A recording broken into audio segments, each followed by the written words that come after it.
খুব বেশি বিপদে আছেন, দেয়ালে পিঠ থেকে গেছে, পৃথিবীতে কোনো মানুষের কাছ থেকে সহায়তা পাওয়ার আশা ছেড়ে দিয়েছেন, অসুবিধা নাই।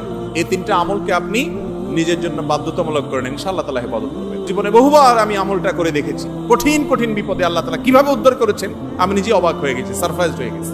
নবী করিম সাল্লাল্লাহু আলাইহি সাল্লাম বলেছেন, তার যে কোনো বিপদ থেকে বের হওয়ার জন্য আল্লাহ তাআলা নিজে পথ দেখায় দেন।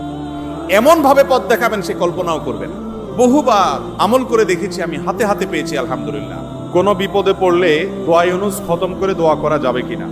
দোয়া ইউনুস এটা যে কোনো বিপদে পড়াটা হাদিস এবং কোরআন উভয়টি দ্বারায় প্রমাণিত।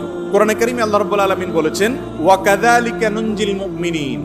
ইউনুস আলাইহিস সালাম বিপদে পড়ার পর তিনি যে দোয়া করেছেন, লা ইলাহা ইল্লা আনতা সুবহানাক ইন্নী কুনতু মিনাজ জালিমিন, এই বাক্যগুলো পড়ার পর এগুলো বলে বলে আল্লাহর কাছে তিনি দোয়া করেছেন, আল্লাহ তাআলা তার বিপদ উদ্ধার করেছেন। বিপদে পড়ার পর তিনি যেরকম উদ্ধার হয়েছেন এগুলো পড়ে আল্লাহ তাআলা কোরআনে এই দোয়ার উল্লেখ করে, এই বাক্যগুলোর উল্লেখ করে এরপরে বলেছেন, ওয়া কাযালিকা নুনজিল মুমিনিন, একই ভাবে তাকে যেরকম এই বাক্যগুলো, এই জিকিরগুলোর মাধ্যমে আমি রক্ষা করেছি, হেফাজত করেছি ওই বিপদ থেকে, মাছের পেট থেকে, একই ভাবে আমি মুমিনদেরকেও রক্ষা করব।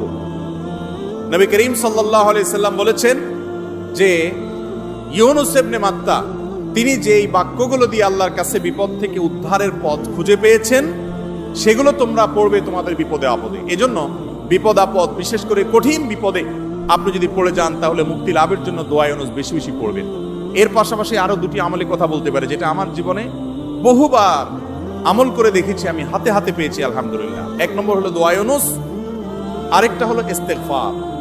এটাও হাদিসে আসছে, নবী করিম সাল্লাল্লাহু আলাইহি সাল্লাম বলেছেন, মান লাজিমাল ইস্তেগফার, যে ব্যক্তি ইস্তেগফারকে লাজিম বানায় নেয়। লাজিম বানায় না মানে কি?